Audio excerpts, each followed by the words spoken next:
Assalamualaikum warahmatullahi wabarakatuh. Sahabat muslim rahimakumullah. Selamat datang kembali di channel Permata Islam yang membahas seputar kisah islami penuh hikmah.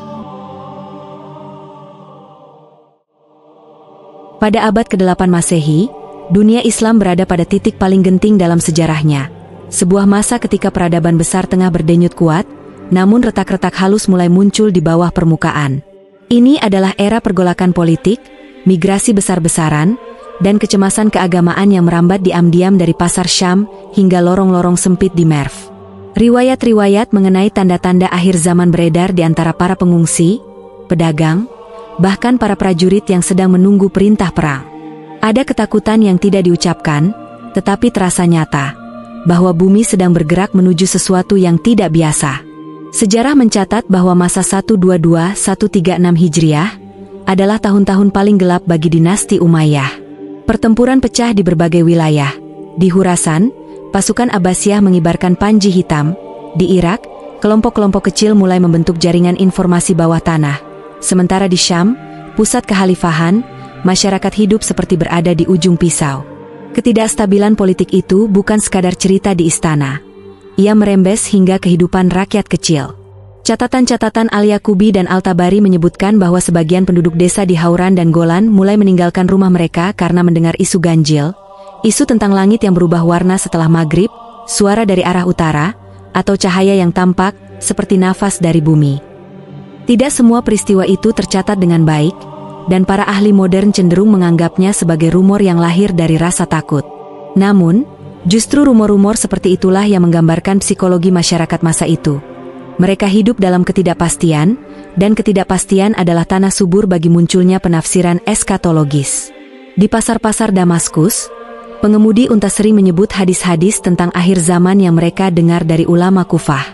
Di tenda-tenda pengungsi dekat Baalbek, ayat-ayat tentang hari kiamat dibacakan dengan nada berbeda.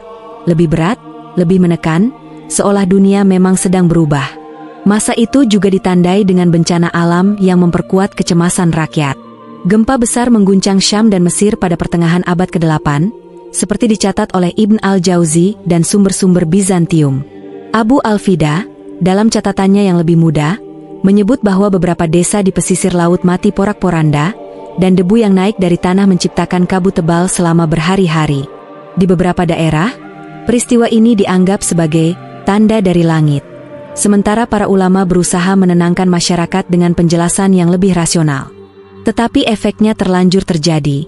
Gelombang ketakutan menyebar, dan setiap fenomena alam mulai dibaca sebagai pertanda. Di tengah situasi yang rapuh ini, muncul pula gerakan-gerakan keagamaan kecil yang menambah kompleksitas zaman.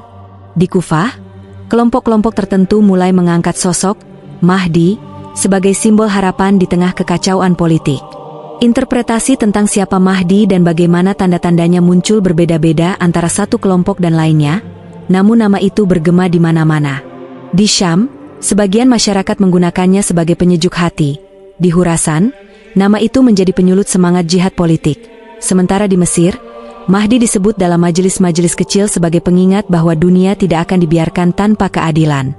Latar inilah yang menjadi panggung besar bagi kisah yang akan muncul dari kedalaman waktu. Sebuah kisah yang tidak berasal dari tokoh-tokoh besar sejarah, melainkan dari 3 orang pelancong yang hidup jauh dari pusat kekuasaan.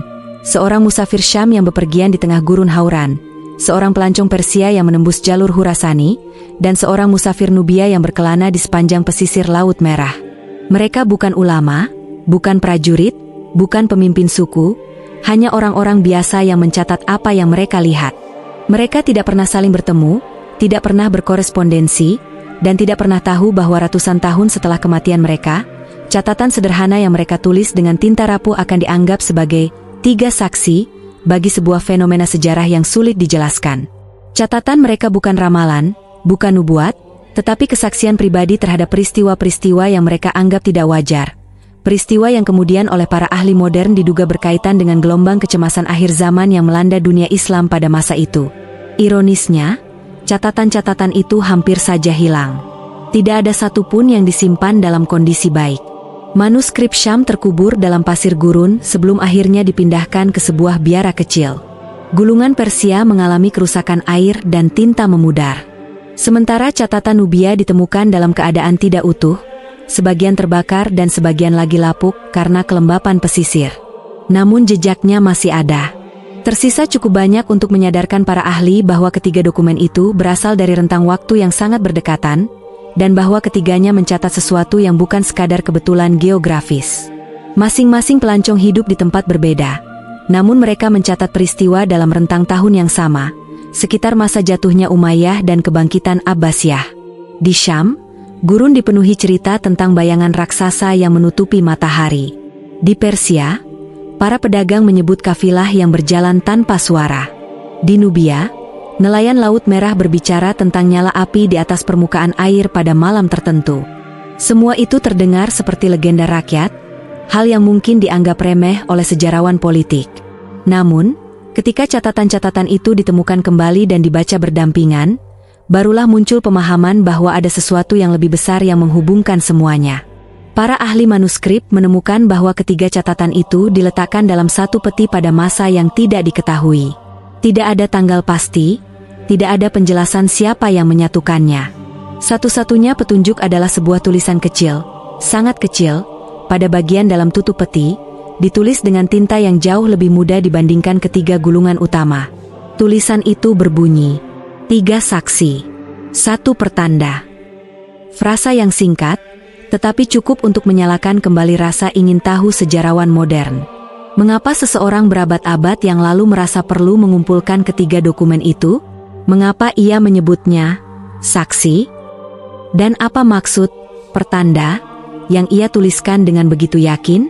Pertanyaan-pertanyaan itu membawa para sejarawan pada kesimpulan penting, bahwa yang menyatukan ketiga gulungan itu bukan karena isi mereka mirip, tetapi karena ketiganya mencatat fenomena langka, suatu kejadian yang oleh sebagian masyarakat pada masa itu langsung dikaitkan dengan tanda-tanda menjelang kemunculan Imam Mahdi. Meski para penulisnya tidak selalu menyebut nama itu secara eksplisit, konteks sejarah masa tersebut menunjukkan bahwa masyarakat tengah dilanda harapan sekaligus ketakutan akan datangnya masa yang dijanjikan. Dan di sanalah titik awal penyelidikan modern dimulai, dari sebuah masa ketika sejarah dan keyakinan berjalan berdampingan, ketika kekuasaan runtuh dan dibangun kembali, ketika rakyat kecil memandang langit dengan kegelisahan.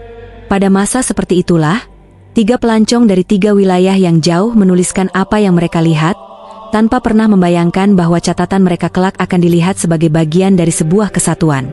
Catatan yang pertama, berasal dari seorang musafir Syam pada awal abad ke-8, sebuah manuskrip rapuh yang kini menjadi pusat perdebatan para sejarawan. Catatan itu ditemukan dalam kondisi paling rusak di antara ketiga dokumen, tetapi justru darinya para ahli mampu menelusuri benih awal kegelisahan yang menyebar saat kekuasaan Umayyah berada di ujung tanduk. Para peneliti meyakini bahwa catatan ini ditulis antara tahun 122 hingga 126 Hijriah, tepat pada masa ketika Syam diguncang ketidakpastian setelah kekalahan demi kekalahan dari pasukan Khurasan. Musafir itu tidak menuliskan namanya, tetapi deskripsi geografinya jelas.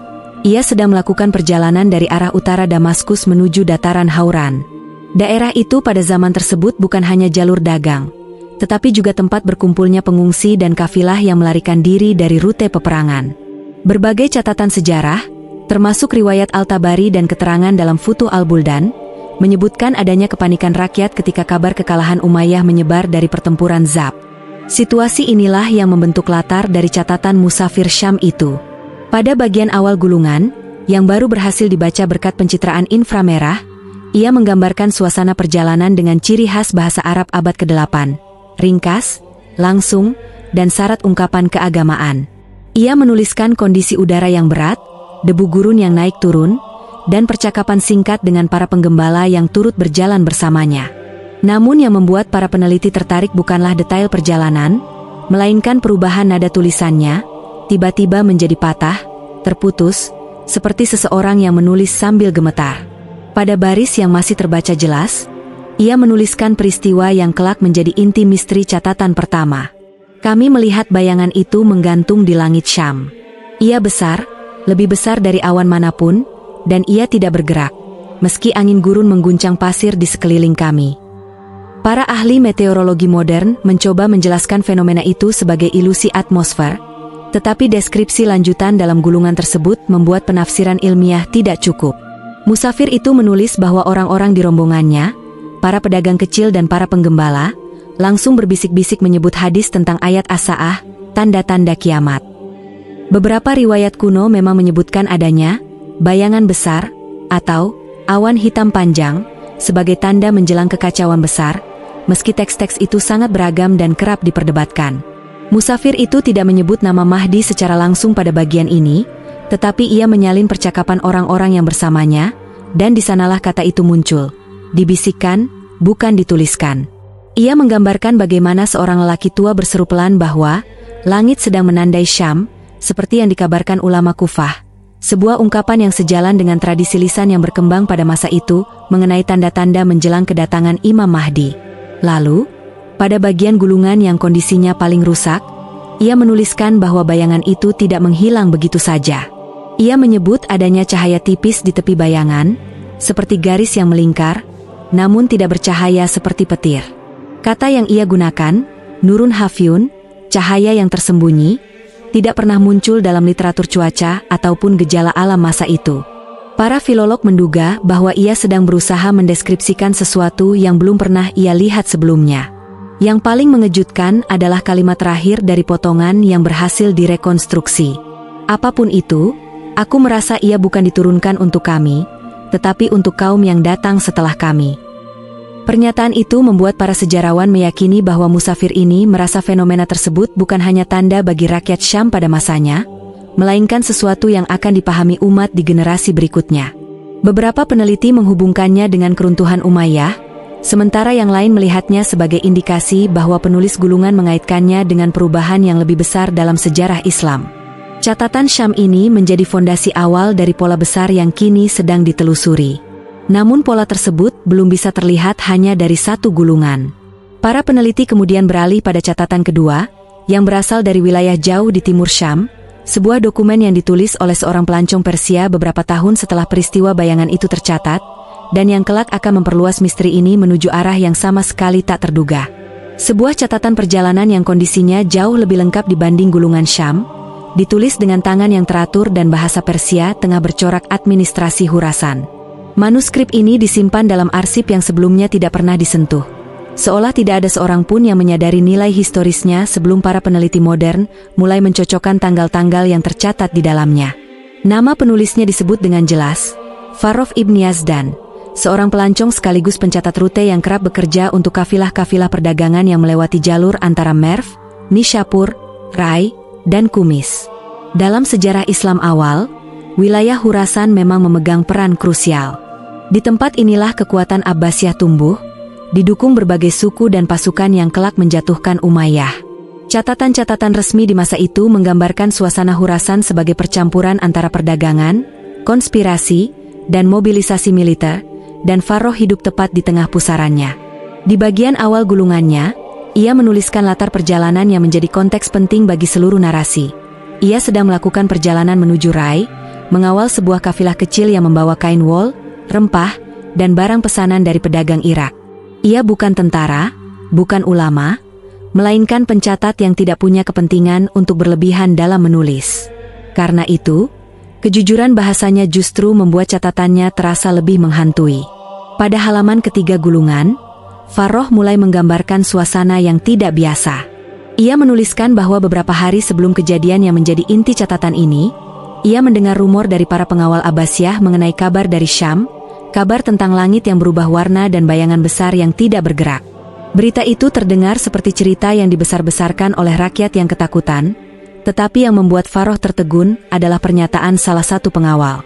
Jika Syam diberi tanda di langit, maka Timur akan diberi tanda di bumi.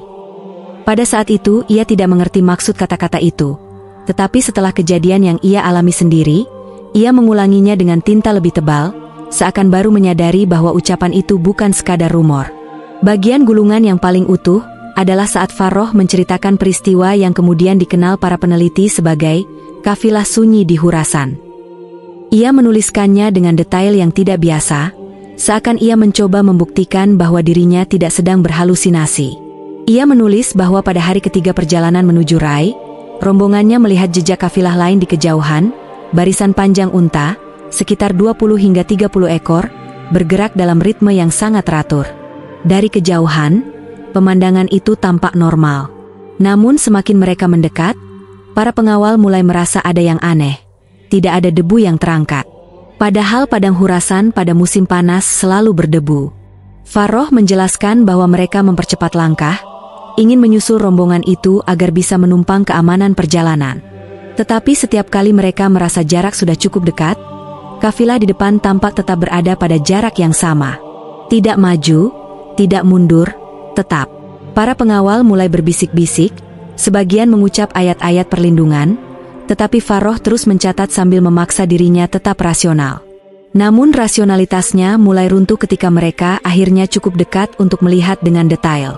Ia menulis, kafilah itu tampak berjalan, tetapi tidak terdengar suara apapun.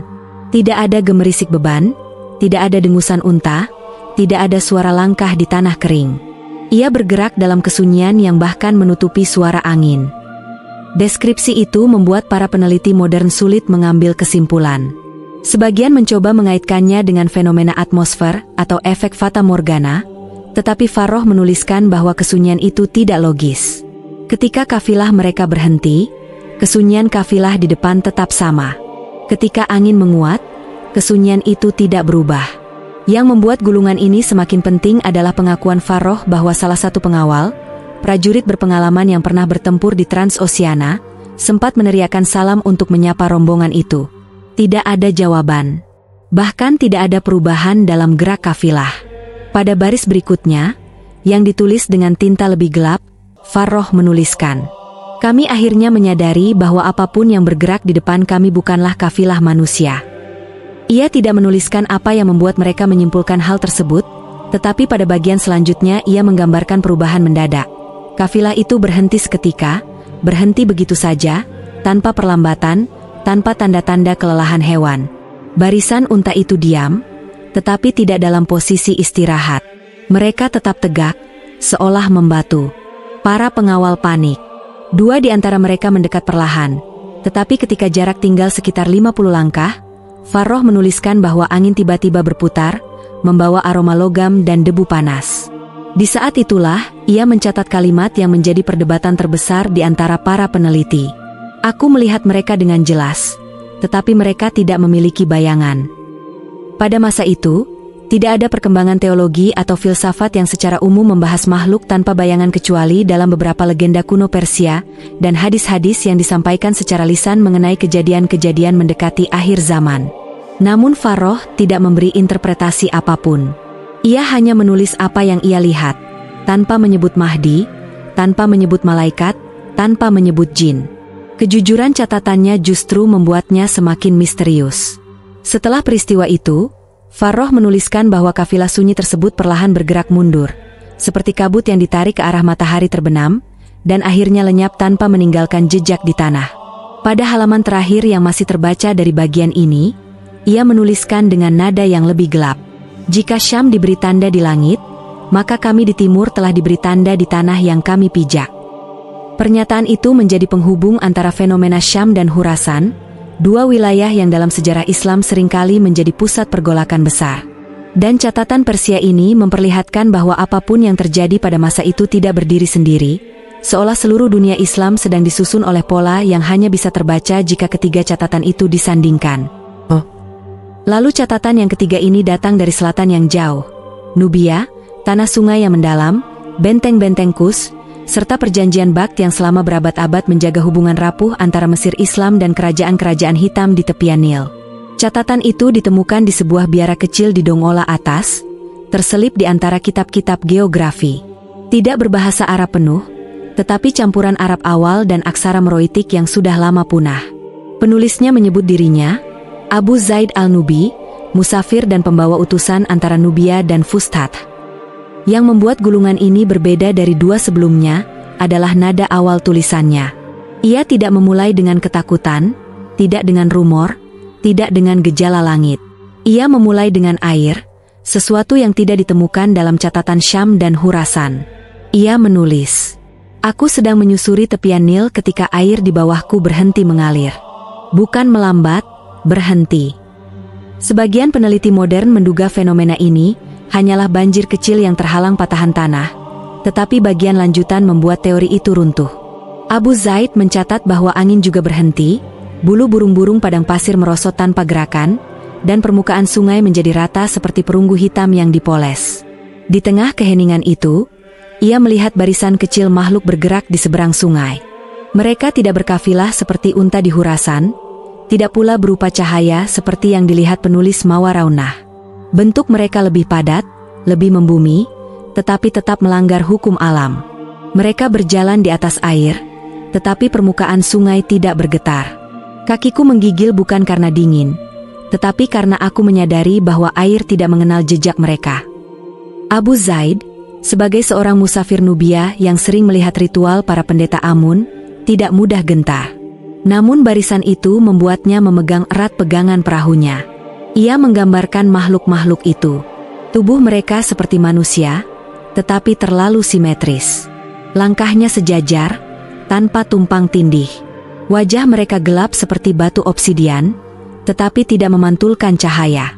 Dan yang paling menakutkan, mereka memiliki bentuk, tetapi tidak memiliki bayangan, meski matahari Nubia saat itu berada tepat di atas kepala.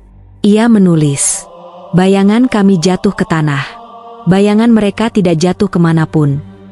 Saat barisan itu semakin dekat, salah satu dari mereka menengok. Bukan menengok seperti manusia, tetapi menggeser seluruh tubuhnya seperti patung yang diputar. Di dadanya terdapat garis tipis bercahaya, seperti ukiran kuno yang belum selesai. Dari tepi sungai, Abu Zaid mendengar suara yang bukan suara. Bukan dalam bahasa Nubia, bukan Arab, bukan Koptik. Aku mendengar pesan tanpa kata, seperti gema di dalam tulangku. Makhluk-makhluk itu tidak menyeberang. Mereka hanya berhenti, menatap ke arah utara, arah Syam. Lalu ke timur, arah Khurasan. Kemudian berbalik ke selatan, menuju padang kering yang bahkan tidak dihuni suku-suku pengembara. Abu Zaid menulis, mereka mencari sesuatu, atau seseorang. Dan mereka tidak berjalan seperti orang yang tersesat. Mereka berjalan seperti orang yang mengikuti garis yang tidak terlihat. Beberapa jam kemudian, air Nil kembali mengalir. Angin bergerak. Burung-burung kembali terbang. Hening retak dan dunia kembali bersuara. Namun Abu Zaid menyadari satu hal yang membuat gulungan ini menjadi penghubung paling penting di antara ketiganya. Ketika mereka menghilang, aku melihat jejak mereka di permukaan air. Bukan jejak kaki, tetapi bayangan. Bayangan yang bukan milik tubuh mereka. Bayangan tanpa tubuh. Tubuh tanpa bayangan. Fenomena dari 3 wilayah, Syam, Khurasan, dan Nubia. 3 saksi yang berbeda, 3 latar yang berjauhan, 3 dunia yang tidak pernah bersinggungan. Namun semuanya melihat pola yang sama dari arah yang berbeda. Gulungan Nubia berakhir dengan satu kalimat yang bagi para peneliti menjadi kunci dari keseluruhan misteri. Apapun mereka tidak datang dari langit. Mereka datang dari tempat yang lebih tua daripada tanah. Setelah membaca 3 catatan ini, para peneliti abad modern sepakat pada satu hal. Apapun yang terjadi pada masa itu tidak berdiri sendiri, tidak terikat geografi, tidak mematuhi batas agama atau kekuasaan. Seolah-olah dunia Islam awal sedang dilingkari sesuatu yang bergerak tanpa diketahui manusia, menorehkan tanda di langit Syam, tanah Khurasan, dan air Nubia, 3 elemen dunia, langit, bumi, dan sungai kehidupan. Dan dari sini, misteri yang lebih besar mulai terbuka, misteri yang akan membawa para peneliti kepada dugaan bahwa ketiga gulungan itu bukan sekadar catatan sejarah, tetapi jejak dari sesuatu yang lebih tua, lebih luas, dan lebih berbahaya daripada yang pernah dicatat oleh kitab manapun.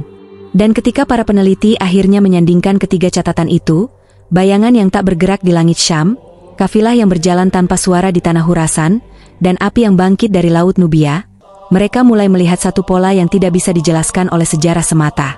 Ketiganya terjadi pada zaman yang sama, pada tahun-tahun ketika dunia Islam berada di titik paling rapuh, saat pembicaraan tentang tanda-tanda besar beredar di pasar, masjid, dan padang gurun. Jejaknya tidak mengarah pada takdir politik, bukan pula pada ambisi manusia, melainkan pada sesuatu yang telah lama disebut-sebut oleh para perawi dari abad-abad awal, bahwa menjelang datangnya satu masa kelam dan satu masa kemenangan, alam sendiri akan berbicara. Namun justru disitulah letak keganjilannya, Ketiga musafir itu tidak sedang mencari pertanda apapun. Mereka hanya mencatat apa yang mereka lihat, dan apa yang mereka lihat serupa dengan riwayat yang selama ini disimpan dalam bisikan-bisikan sejarah. Langit, bumi, dan laut. 3 unsur yang dalam tradisi Islam kerap disebut sebagai saksi atas peristiwa-peristiwa besar, muncul dalam urutan yang terlalu rapat untuk dianggap kebetulan. Para ahli mungkin akan terus memperdebatkan makna sebenarnya dari gulungan-gulungan itu, tetapi frasa lama yang tertulis di pinggir manuskrip, 3 saksi, 1 pertanda, sekarang memiliki gaung yang lebih berat. Bukan lagi sekadar catatan abad ke-9, melainkan gema halus dari sesuatu yang lebih besar, sesuatu yang disiratkan para perawi ketika mereka mengatakan bahwa di suatu masa, tanda-tanda itu akan terkuak bukan oleh kaum ulama atau penguasa, tetapi oleh orang-orang biasa yang tidak pernah meminta untuk menyaksikannya. Dan di antara ketiga gulungan itu, tersimpan satu kenyataan yang tidak lagi dapat disangkal. Apapun yang pernah terjadi di Syam, Khurasan, dan Nubia pada tahun-tahun itu, ia bukan hanya bagian dari sejarah manusia, tetapi juga bagian dari sejarah pertanda, sebuah rangkaian yang menunggu untuk dibaca hingga akhir.